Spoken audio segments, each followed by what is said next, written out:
यह कहावत बिल्कुल सही है कि जिंदगी में जो होता है अच्छे के लिए होता है। आइए इस बात की कहानी से समझते हैं। जंगल में एक नव युवक महात्मा से मिलने आया। वह काफी दुखी था और रो रहा था। महात्मा उस नव युवक को समझाते हैं कि तुम जीवन में चिंता ना लो, जो कुछ भी हुआ सब अच्छे के लिए हुआ। नव युवक गुस्से में कहता है, आप कैसी बातें कर रहे हैं? मेरा सब कुछ लूट गया, लुटेरों ने मेरी हर एक चीज लूट ली, पर अब मेरे पास घर जाने के लिए कुछ भी नहीं बचा। यह मेरे साथ अच्छा कैसे हुआ? यह मेरे साथ बहुत बुरा हुआ है और यह बुरा ही है। आप इसे भला कैसे कह सकते हैं कि मेरे साथ अच्छा हुआ है? दरअसल वह युवक जंगल में भ्रमण के लिए निकला था। जंगल में घूम रहा था, लेकिन लुटेरों ने उसका सामान छीन लिया और उसे निहत्था छोड़ दिया। महात्मा कहते हैं, मैं तुम्हें इस बात की कहानी की मदद से समझता हूँ। आओ इस कहानी को तुम ध्यान से सुनो, क्योंकि यह कहानी आपकी जिंदगी बदलने वाली है। नमस्कार दोस्तों, आपका एस जे इंस्पिरेशन चैनल में स्वागत है। अगर आपने अभी तक चैनल को सब्सक्राइब नहीं किया है तो कर ले और वीडियो को लाइक कमेंट करना न भूले। तो दोस्तों, देरी न करते हुए कहानी शुरू करते हैं। महात्मा ने उस युवक से कहा, एक समय की बात है, एक बार एक गांव में भयंकर बाढ़ आई। इतनी तेज बाढ़ आई कि सब कुछ बह गया। उसी गांव में एक किसान का बहुत गरीब परिवार रहता था, जिनके पास खाने को कुछ ना था। उसके पास थोड़े बहुत अनाज की वस्तुएं थी, लेकिन बाढ़ में उसका सब कुछ बर्बाद हो गया और जो कुछ बचा था सब नष्ट हो गया। उस किसान का एक लड़का था। लड़के ने कहा, कोई बात नहीं है, पिताजी बह गया तो बह जाने दो, जो हुआ अच्छा हुआ। किसान को बहुत गुस्सा आया। कहा, तू कैसी पागलों जैसी बातें कर रहा है? मेरा सब कुछ छिन गया, यहाँ पर खाने को मेरे पास अनाज नहीं है और रहने को जो भी हमारे घर था वह बाढ़ में बह गया। इसमें अच्छा क्या है? यह सब कुछ बहुत बुरा हुआ है। किसान को बहुत गुस्सा आया और उसने लड़के को घर से भगा दिया और बोला, तू यहाँ से चला जा, तू यहाँ रहने लायक नहीं है। लड़का रोते हुए वहाँ से चला गया, लेकिन शाम हो गई और लड़का अभी तक घर नहीं आया। किसान को यह बात समझ में आई कि उसने गलत कह दिया, लेकिन वह कर भी क्या सकता था। अचानक से एक नौका आई और उसमें से लोग उतरे। लोग उस गांव के लोगों को बचाने लगे। किसान की पत्नी कहती है, आपने यूं ही उसी को डांट दिया, सही तो कह रहा था। देखिए, अच्छा ही हुआ लोगों ने हमें बचा लिया। उसने कहा, तुम बेवकूफ हो, तुम्हें समझ में नहीं आ रहा है कि इसमें अच्छा कुछ भी नहीं हो रहा है। उस घर में एक पोटली थी। इस पोटली बहुत ही खास चीज रखी थी, वह भी बाढ़ में बह गई। अब मेरे पास कुछ भी नहीं बचा। किसान की पत्नी बोली, ऐसा क्या था उस पोटली में? किसान ने कहा, मैं तुम्हें अवश्य बताता, लेकिन अब जब वह है ही नहीं तो उसको बताने का क्या तात्पर्य? धीरे धीरे समय गुजरता रहा। उस किसान ने लोगों से मांगकर जीवन यापन करना शुरू किया, लेकिन ऐसा भला कब तक काम चलता? इस साल उसे खेतों में भी अच्छी फसल नहीं लगी थी। वह बहुत परेशान और चिंतित था। उसे कुछ समझ नहीं आ रहा था क्या करा जाए। एक शाम को अपनी पत्नी से बैठकर बातें कर रहा था तो उसकी पत्नी ने बोला, चिंता करने से क्या होगा? आप नगर में जाकर कोई और काम तलाश क्यों नहीं करते हैं? थोड़े समय बाद कुछ ना कुछ रोजी रोटी के लिए धन इकट्ठा तो हो ही जाएगा, उसी के सहारे हम अपना काम चला लेंगे। आप परेशान मत होइए, मैं भी बगल के घरों में जाकर काम किया करूंगी, कुछ धन तो आएगा, इससे जीवन यापन हो जाएगा। किसान ने कहा, बात तो सही है।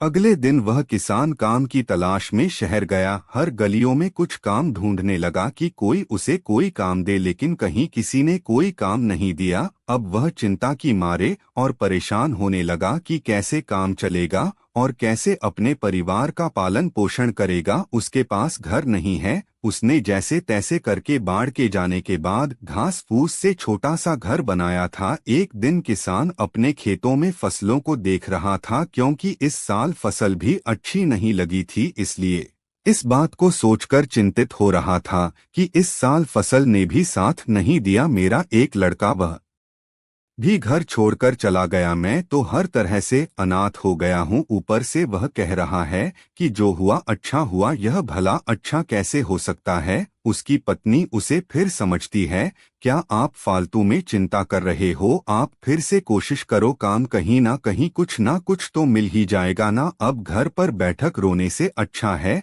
आप कुछ ना कुछ कोशिश किया करो, क्योंकि क्या पता कुछ काम हाथ लग जाए। किसान को उसकी पत्नी की बात ठीक लगी और अगले दिन वह फिर काम की तलाश में निकल पड़ा। अगले दिन फिर प्रातःकाल वह काम की तलाश में नगर में निकला, लेकिन इस बार भी उससे कोई भी काम हाथ नहीं लगा और फिर निराश हुए घर लौटा। वह घर लौटने वाला था कि रास्ते में उसे फिर एक महात्मा मिले और बोले, क्या है, तुम क्यों परेशान हो रहे हो? किसान ने उनको सारी बात बताई। दरअसल बाढ़ में मेरा सारा घर बह गया और मेरे पास खाने को अनाज नहीं, रहने को घर नहीं। छोटा सा घर मैंने कैसे भी करके बनाया है और फिर भी मैं जीवन भरी मुश्किल से गुजार कर रहा हूँ। उस महात्मा ने कहा कि इसमें परेशान होने वाली क्या बात है?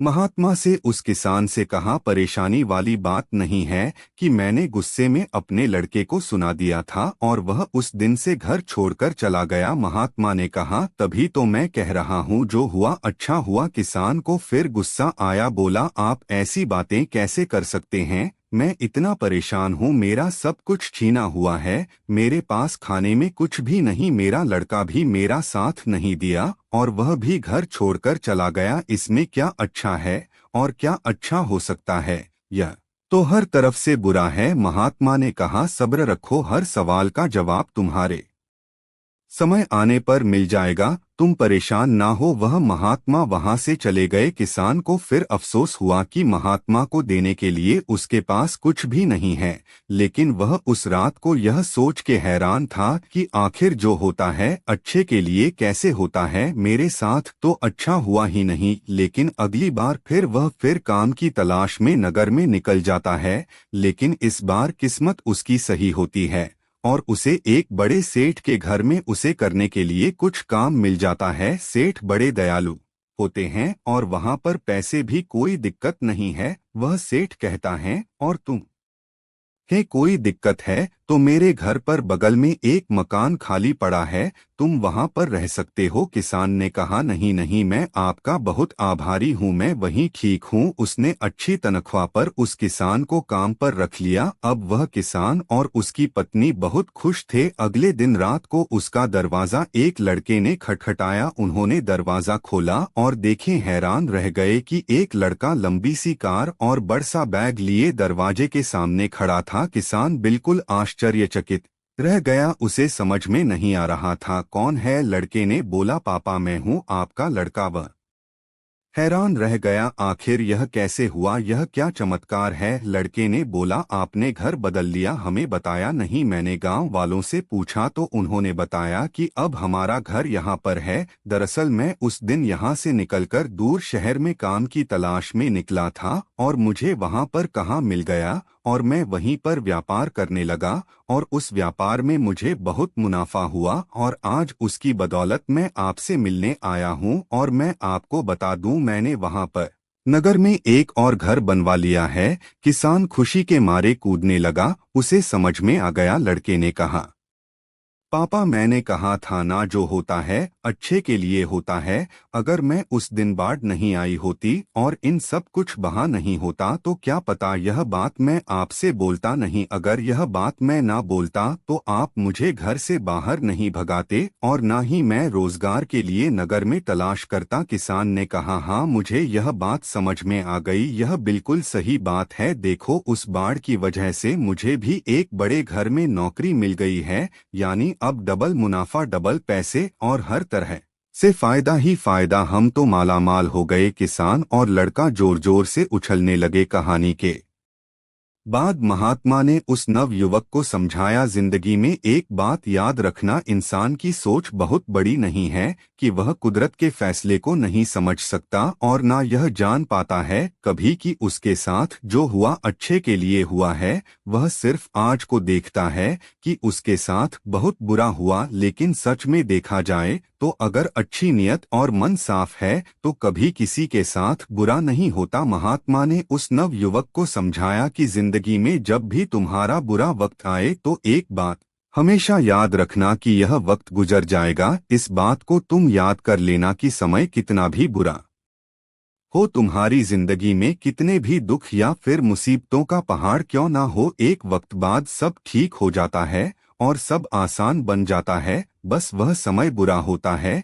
इसीलिए बुरे वक्त से लड़ने की आदत डालो और बुरे वक्त में ऐसा कोई भी कदम ना उठाओ जिसकी वजह से तुम्हें बाद में पछताना पड़े। अगर कुछ बुरा होता है तो भी अच्छे के लिए होता है, लेकिन देर से ही सही उस बात का और उस सवाल का जवाब इंसान को मिल ही जाता है। जब इंसान का समय खराब होता है तो उसकी बुद्धि काम करना बंद कर देती है। इंसान का समय खराब होता है लेकिन समय ठीक भी हो जाता है। तब उस नवयुवक ने कहा, लेकिन यह सब तो ठीक है, लेकिन मेरा तो सब कुछ चोरी हो गया, इसमें अच्छा क्या है? अब तो मेरे पास कुछ नहीं है, मैं घर कैसे जाऊंगा? महात्मा ने कहा, दरअसल मुझे एक जंगल में कुछ मिला था, यह लो। तब महात्मा ने उसे एक चमकदार पत्थर दिया और कहा, तुम इसे ले जाकर नगर में बेच सकते हो, क्योंकि यह मेरे किसी काम का नहीं है और मैं इसे कुछ नहीं कर सकता। उस लड़के को भी यह बात समझ में आ गई कि बात तो सही है,